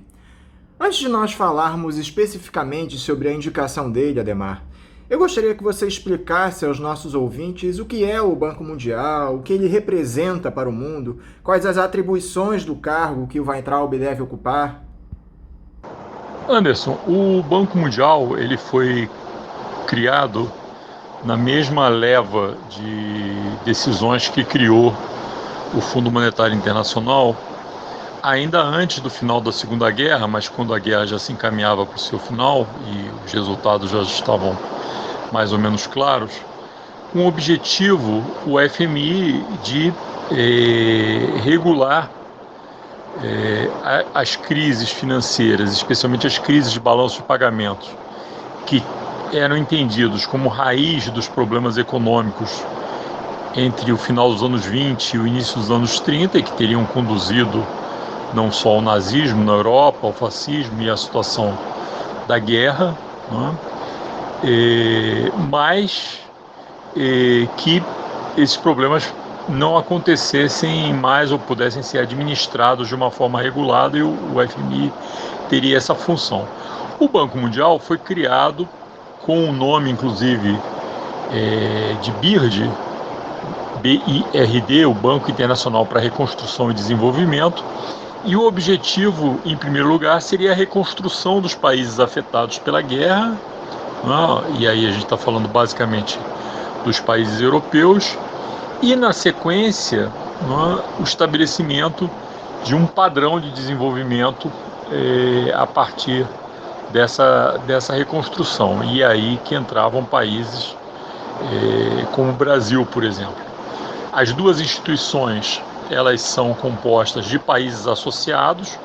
Os países são cotistas das instituições, ou seja, eles detêm uma cota, né, proporcional ao dinheiro que colocam na instituição. Então, ao contrário das instituições, por exemplo, do sistema ONU, né, onde cada país tem um voto, no caso do FMI e do Banco Mundial, os países têm um peso político de acordo com o dinheiro que colocam nessas agências financeiras, né?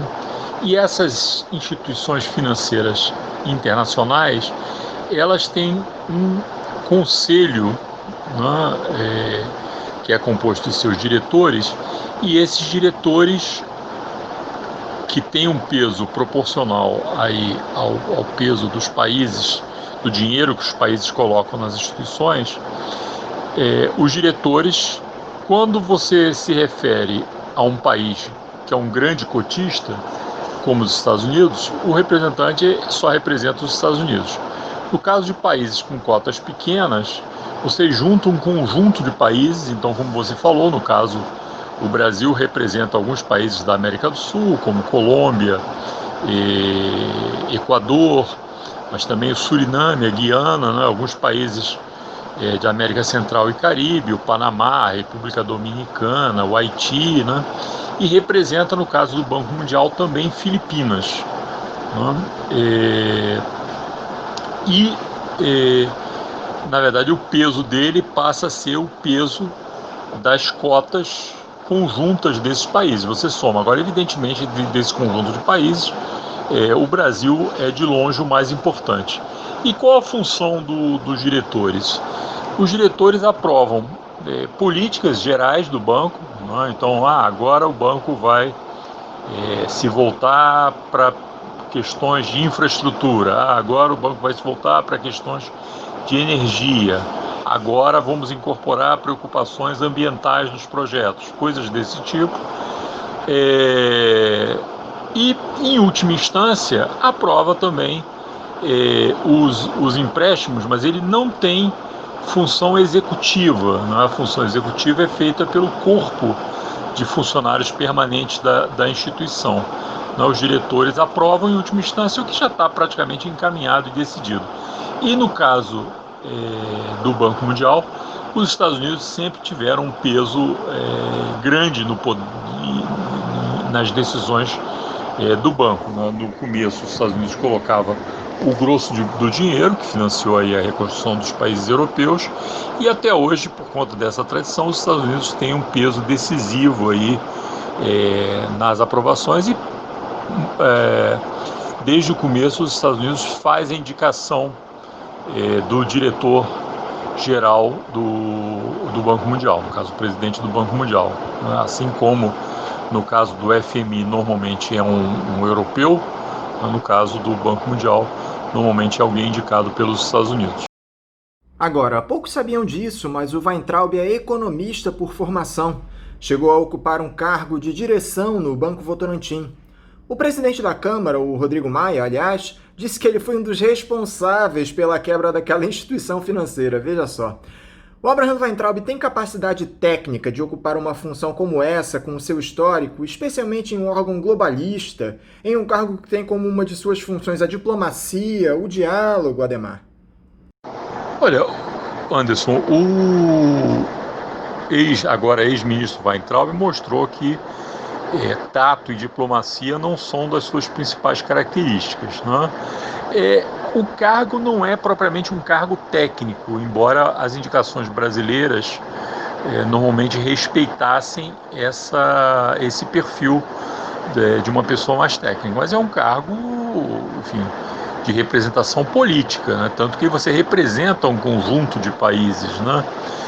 O que eu acho que é altamente contraditório, né, além dessas questões de personalidade do ex-ministro Weintraub, é que o Banco Mundial, pelo menos já há algum tempo, apoia algumas políticas que o ex-ministro se mostrou claramente contrário. Por exemplo, políticas de cotas, né, cotas de gênero, cotas a respeito de etnias, enfim, outras cotas. Isso é altamente funcional nas políticas que o banco adota e até porque faz parte de um esquema que é de focalização, de você economizar dinheiro não tendo políticas universais, mas políticas focalizadas. E fazer isso na forma de cotas é uma das formas que você tem de usar algum critério objetivo para focalizar políticas, não é? Então, como o ministro já, inclusive no seu processo de saída do ministério, não só declarou, mas adotou medidas que contrariam o espírito de políticas de cotas, né, ele teria aí um problema fundamental com uma instituição como o Banco Mundial. Além do que, também, desde os anos 80, especialmente no final dos anos 80, existe toda uma pressão para a adoção de medidas também de proteção ambiental. E o ministro Weintraub também deu declarações públicas, não é, defendendo a política do governo Bolsonaro a respeito da Amazônia, que não é propriamente uma política de defesa do meio ambiente. Então eu acho que tem uma série de posturas do ex-ministro Weintraub que são contraditórias mesmo com uma instituição conservadora, né, em última instância, como é o Banco Mundial, e também, teoricamente, teria um problema, você mesmo falou na pergunta, né, o Banco Mundial é uma das chamadas instituições globalistas, né, ele adota critérios para atuar por todo mundo, e o ministro Weintraub também, digamos, ideologicamente, já deu declarações contra o globalismo. Então não sei como é que ele vai se adaptar em uma instituição como essa. Agora parece que a preocupação foi muito menos essa de ter uma pessoa com um perfil que pudesse operar na instituição e mais uma preocupação que ele pudesse ter uma saída honrosa e saísse do Brasil o mais rápido possível para evitar alguma decisão judicial desfavorável a ele, né? Então parece que esses foram os critérios, aparentemente, que nortearam a decisão, muito mais de uma adequação do nome à instituição para onde ele estava sendo indicado. Há chances de o Weintraub não ser eleito para esse posto, Adhemar? Parece que essa indicação não foi muito bem recebida lá pelos executivos do banco. Já houve até um abaixo-assinado aqui no Brasil enviado aos outros países que compõem essa cúpula, apontando que o ex-ministro da Educação não estaria capacitado para a vaga. Como eu falei antes, a capacitação, nesse caso, não é uma das coisas que mais importa, né? Ela é uma representação, o cargo é um cargo de representação política e de um consórcio aí de acionistas do banco. É claro que você pode ficar mal com a indicação. O que o Banco Mundial já sinalizou é que o posto é provisório, ou seja, vai até outubro, não é? e daí tentando tirar a relevância da indicação. Agora o Brasil sempre pode reindicar, a partir de outubro, o ex-ministro Weintraub. Concretamente, as chances dele não ser aceito são muito pequenas, porque o Brasil é o país mais forte desse grupo de países, né, que ele representa. Como eu falei antes, aí estão países como Filipinas, não é, do presidente Duterte, que não é propriamente um grande defensor da democracia e tem também um perfil parecido com o do governo brasileiro, não é?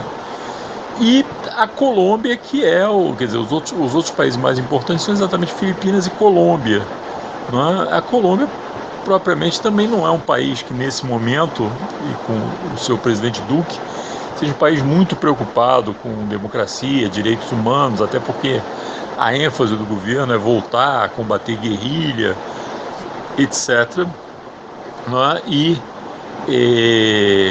operar junto com o Brasil contra a Venezuela diplomaticamente, né? Então, acho muito difícil. Agora, possibilidades, teoricamente, sempre há, não é? De que você crie, digamos, muito constrangimento, isso gere desgaste. Você tem os Estados Unidos também com um processo eleitoral correndo e que não vai querer ter muitos desgastes. Enfim, existe a possibilidade. Agora, eu acho que é muito pequena, né, a possibilidade disso acontecer e do nome ser rejeitado. Como é que fica a imagem do Brasil no cenário internacional com essa indicação do ex-ministro da Educação para o Banco Mundial, Adhemar? Eu já estou até imaginando a cena. O Weintraub, em uma reunião de cúpula da qual o Brasil faz parte, dizendo aos berros: esses economistas são todos uns vagabundos. Por mim, mandava todos eles para a cadeia, a começar por esses chineses aí. A sua imaginação realmente é boa, mas eu acho que dificilmente... Bom, primeira coisa, eu não sei... Quer dizer, normalmente uma das preocupações do governo brasileiro nas indicações é que a pessoa minimamente tenha a capacidade de se comunicar em inglês. Eu não sei se esse é o caso do ministro Weintraub, que, apesar de ter em português capacidade de se comunicar, do ponto de vista de escrever, tinha aparentemente dificuldades, né? Mas eu não sei se ele é fluente em inglês, se ele tem essa capacidade de reclamar, e se com pares poderosos, ou seja, dificilmente alguém que expresse uma posição anti-China, que é um país que hoje tem um papel importante nas instituições financeiras internacionais, terá uma situação cômoda no interior dessas instituições. A China hoje coloca muito dinheiro e, digamos, como reflexo desse dinheiro, tem muito poder institucional. Então, eu não sei exatamente. Eu acho que ele pode ficar numa posição também muito incômoda, pode ficar também de perfil baixo, não falar muita coisa e também não tentar influir muito. Acho difícil que mantenha nesse espaço a posição arrogante que teve no Brasil durante todo esse período. Enfim, vamos ver como é que ele vai se comportar, mas duvido muito que mantenha esse perfil arrogante, além do mais, digamos, tomando em consideração que o cargo é um cargo provisório até outubro, que o nome dele teria que ser reconduzido, né? E se ele quiser realmente ser reconduzido, talvez tenha que operar com um pouco mais de cautela. Seria cômico se não fosse trágico, Adhemar. Para terminar o tema Weintraub e Banco Mundial, além de mais esse arranhão à imagem do país, há algum risco econômico para o Brasil com essa indicação, ou o prejuízo será apenas, entre aspas, a nossa diplomacia? Para além do desgaste político, mas nesse momento o Brasil é meio um pária político internacional, está numa situação de muito desgaste, né? A situação do ministro Weintraub pode causar problemas econômicos se ele continuar do lado de fora do país com esse discurso anti-China, por exemplo, e essas brincadeirinhas racistas em relação aos chineses, que ele demonstrou aqui, né? E aí sim, você vai comprar uma briga com um adversário poderoso e que tem capacidade de causar estrago. A China hoje é o maior exportador de produtos para o Brasil, o maior importador de produtos brasileiros. Boa parte do saldo brasileiro é obtido no seu comércio com a China. A China é um grande investidor internacional, um grande investidor no Brasil. Enfim, seria um país para não se comprar briga nesse momento. Então, se o ministro Weintraub mantiver na esfera internacional, especialmente transitando nas instituições financeiras internacionais sediadas em Washington, o mesmo padrão de comportamento que teve nesse período em que frequentou a esplanada dos ministérios, né, e o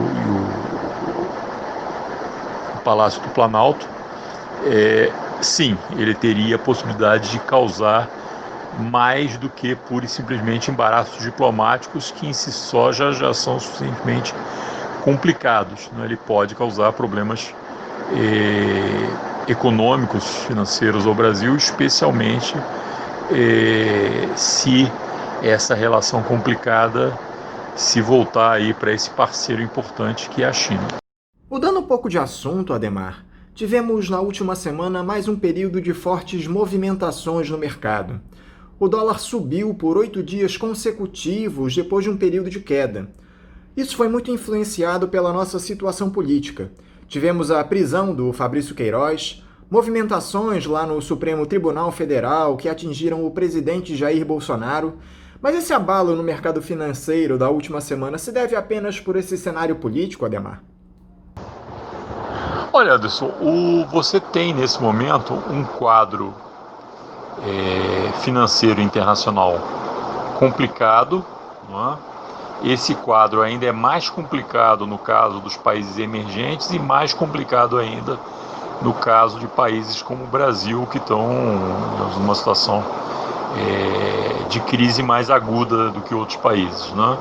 Você tem um quadro de crise sanitária, né, por conta da questão do Covid-19, né, e no Brasil a gente vê um dos piores desempenhos aí em relação a essa crise sanitária por parte não apenas do governo federal, mas dos governos subnacionais também, que começam a bater cabeça a respeito do que fazer, e quando você deveria estar aumentando, né, o isolamento, eles resolveram, por conta das pressões econômicas, abrir. Isso daí provavelmente vai dar um recrudescimento da pandemia e provavelmente reforçar aí uma segunda onda que já vem ocorrendo internacionalmente em países, inclusive, que foram mais conservadores do ponto de vista da administração da crise sanitária, não é? E no caso do Brasil, evidentemente, você tem uma crise política, não é? Com componentes aí da política parlamentar, com componente no judiciário, com componente militar, com uma série de componentes que tem que ser tomados em consideração. Então, esse é um ambiente propício aos chamados pescadores de águas turvas, né? Aos especuladores, aos donos de informação privilegiada, etc. Né? Então, é assim que vai funcionar, né? Aos trancos e barrancos, aos sopetões, né?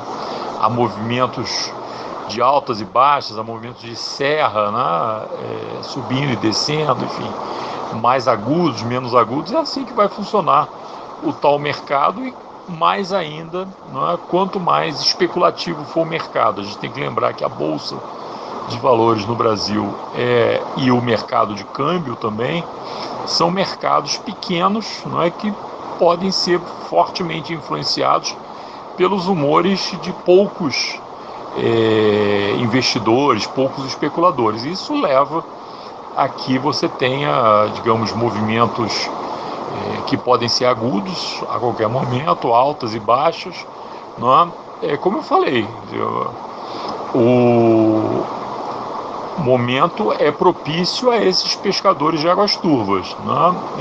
E eu espero que ouvintes do Faixa Livre que tenham recursos disponíveis não entrem nesses mercados mais turbulentos, porque seguramente esse é aquele momento que os pequenos são os que mais perdem. Já o Comitê de Política Monetária do Banco Central, o Copom, reduziu a taxa de juros mais uma vez para o menor patamar da história, 2,25%. A grande questão, Adhemar, é que esse tipo de política, em um momento como o atual, não tem grandes efeitos práticos, né? Anderson, para entender essa decisão do Copom, acho que a gente tem que pensar em duas coisas. A primeira coisa é que o Copom reduziu a taxa básica para 2,25 no momento em que você tem uma expectativa de inflação para esse ano, por enquanto, estimada em 1,6%, não é? E quando, digamos, na maior parte dos países, especialmente os países desenvolvidos, as taxas de juros operam em torno de zero, não é? Portanto, mesmo essa taxa básica do Brasil, se você fizer uma comparação relativa com outros países ou com a taxa de inflação, não é? Ela ainda é alta. Agora, outra coisa é que a taxa Selic é a taxa do mercado interbancário, não é? Ou seja, a taxa com a qual alguns bancos que têm essa capacidade de operar diretamente com o Banco Central, os chamados dealers, né, pega dinheiro no Banco Central, não é? Se você é uma empresa que busca capital de giro, ou pior ainda, se você é um consumidor final que quer crédito para comprar alguma coisa, a tua taxa vai estar rodando em torno de 300%, daí para cima, não é? Portanto, para esse ator que é fundamental para ativar a economia, que é o consumidor final que precisa de crédito, as taxas continuam extremamente altas. O fato de você baixar a Selic não quer dizer que a taxa para o consumidor final mude significativamente, não é? Então,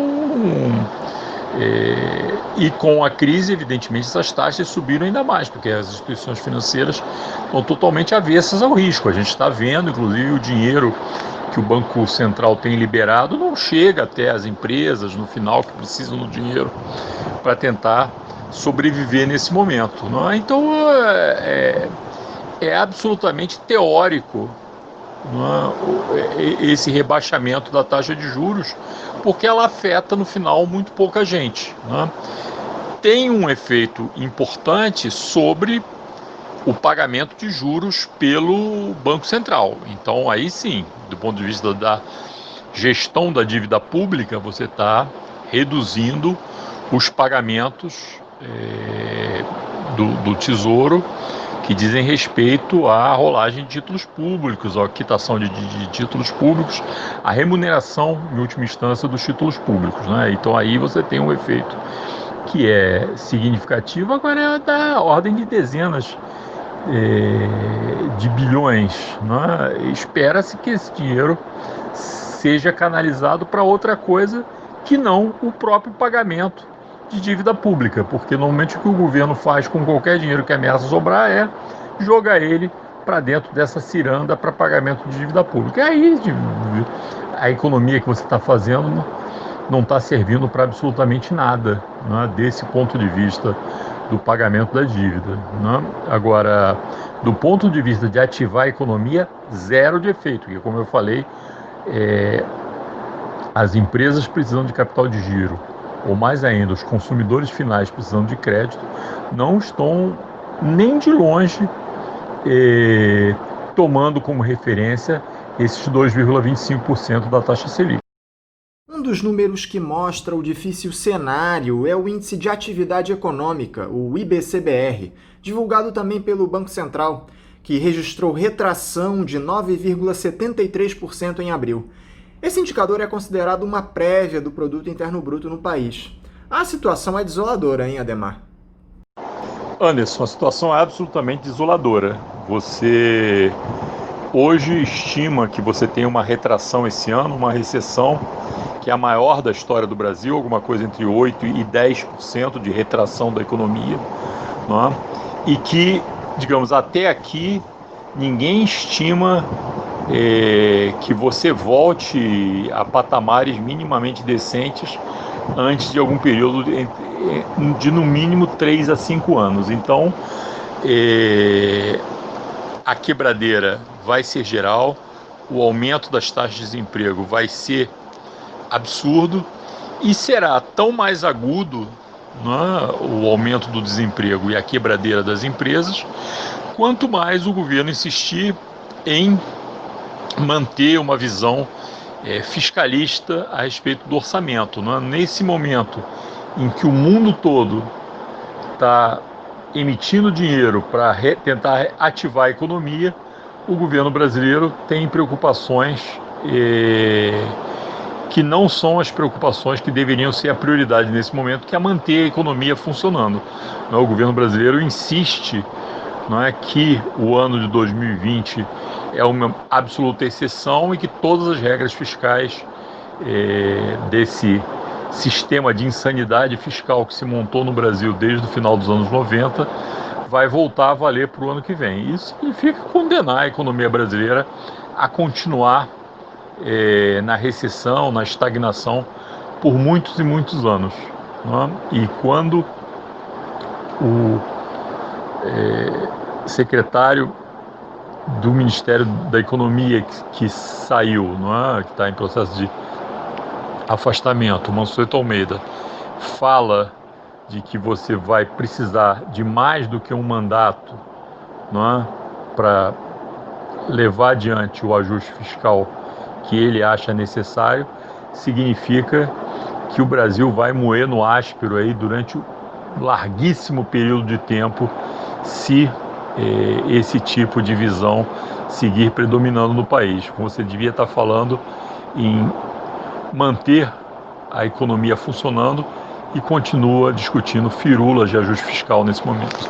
Ademar, um índice que tem crescido é o percentual de famílias com dívidas no país. Esse número subiu para 67,1% em junho, batendo um novo recorde histórico, segundo pesquisa divulgada pela Confederação Nacional do Comércio de Bens, Serviços e Turismo, o CNC.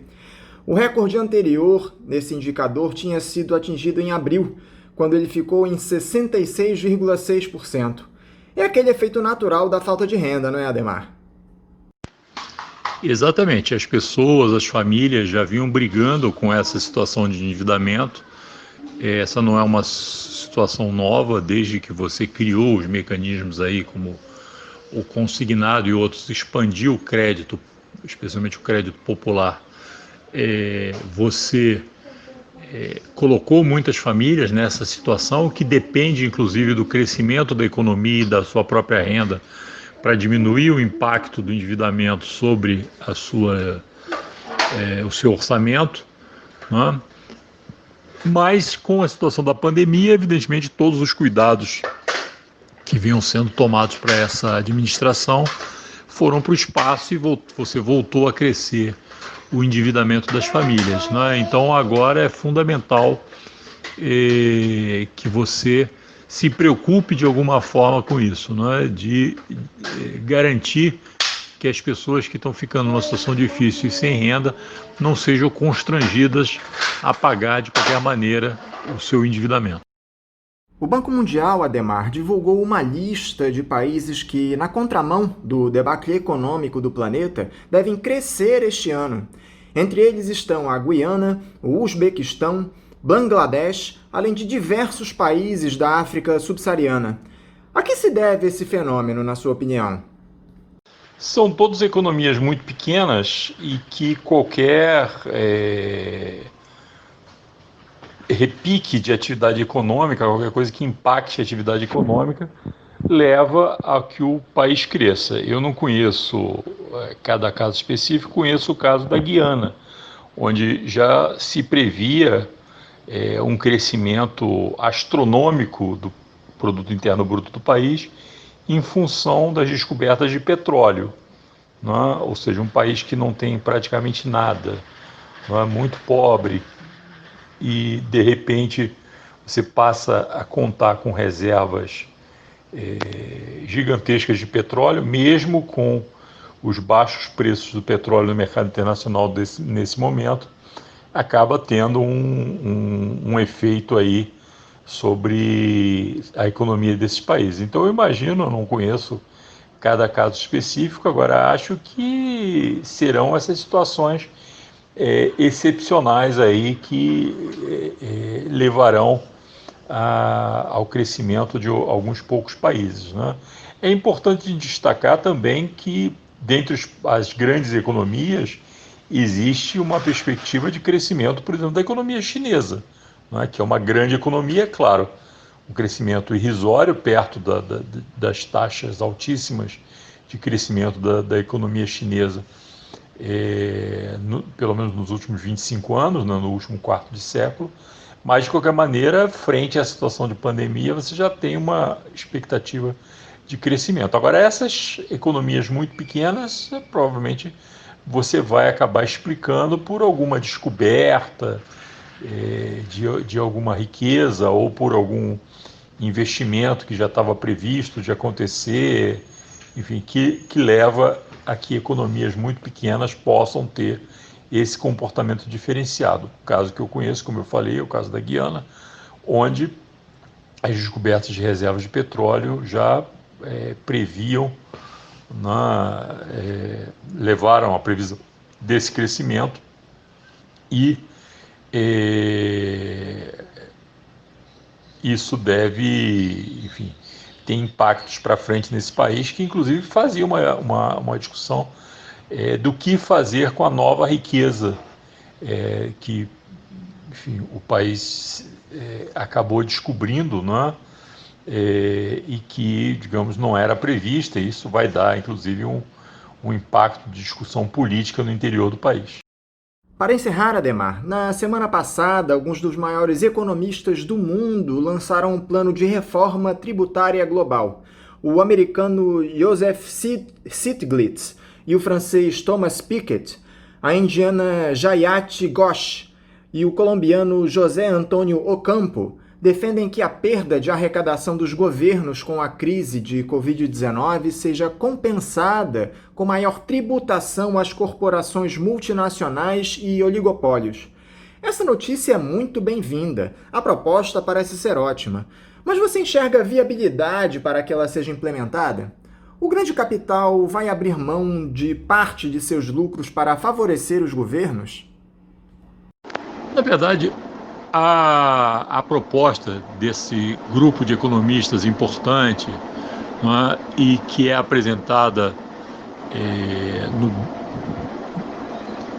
em nome de uma instituição internacional que chama ICRICT, né, que é o Comitê Internacional para uma reforma tributária internacional, tem algumas preocupações, né? Primeiro, que os mais ricos paguem, né? Os bilionários devem pagar impostos. Segundo, as grandes empresas transnacionais, as grandes corporações transnacionais, que hoje fecham as suas contas em paraísos fiscais, onde não são tributadas, que elas passem a pagar impostos. Não é? Essa é uma discussão que já vinha antes, que decorre aí daquela discussão internacional sobre a taxa Tobin, né, a taxa de movimentações financeiras, não é? Mas que se acelerou a partir de 2008, né, da crise internacional, quando você, digamos, usou uma série, um volume gigantesco de recursos para tirar as economias da crise naquele momento, para salvar grandes corporações ameaçadas de quebrar, sejam financeiras, sejam outras corporações, e no momento seguinte essas corporações lavaram as mãos, continuaram operando em paraísos fiscais e deixaram uma gigantesca conta de ajuste aí a ser paga pelos contribuintes, né, pelos pagadores de impostos aí dos principais países, né? Então, isso evidentemente não é uma situação justa. Essas empresas foram salvas da quebradeira e depois pura e simplesmente lavaram as mãos para essa situação, não é? A partir daí começou uma discussão internacional importante, e é desse caldo, de um lado, que vem uma série de propostas aí para a montagem de um sistema tributário mais justo. De outro, tem as preocupações redistributivas aí, que foram colocadas nos últimos anos pelo Thomas Piketty, por esse francês que tem colocado muita ênfase nessa questão da utilização, de mais uma vez se utilizar a tributação como forma de você redistribuir renda. Então essa preocupação em que quem tem, sejam as grandes corporações internacionais, sejam os bilionários, né, de um lado paguem, porque a questão da tributação é sempre quem paga e quem recebe. Então esses pesquisadores, eles estão definindo claramente quem eles querem que pague, e que isso vire ou renda direta ou políticas de Estado que beneficiem os que não têm, garantindo aí na forma de bens, serviços ou dinheiro diretamente, recursos para os mais pobres, né? Então é essa equação que está colocada. Evidentemente, essa não é uma questão de técnica econômica, essa é uma questão de justiça, né? Do ponto de vista filosófico, enfim, ético, é uma questão de justiça, e do ponto de vista econômico, evidentemente, é uma questão de facilitar o crescimento econômico. A gente sabe que quanto mais renda você coloca na mão dos mais pobres, mais isso ativa a economia, porque os mais pobres consomem totalmente ou boa parte da sua renda. Então essas são as preocupações que estão sendo colocadas. Agora, a definição, evidentemente, dessas propostas, ela vai se dar no campo político, não é? Então, digamos, mais do que qualquer coisa, eu acho que é importante a gente difundir essas ideias e se preparar para o embate político que vai se dar, tanto no plano internacional quanto no plano dos diversos países, né? Isso é fundamental e digamos, uma boa e uma justa briga nesse momento. Ademar Mineiro, eu quero te agradecer mais uma vez por essa entrevista aqui ao Faixa Livre, te desejar um bom dia e deixar o meu abraço. Anderson, eu agradeço a você pela oportunidade e desejo aí para você e para os ouvintes do Faixa Livre um bom dia e um bom trabalho. Conversamos aqui com o economista Ademar Mineiro. E vamos encerrando a edição do Faixa Livre de hoje, convidando vocês para amanhã, a partir das 8 da manhã, estarem conosco aqui na Rádio Bandeirantes 1360 AM para mais uma edição do programa. Um abraço e até amanhã.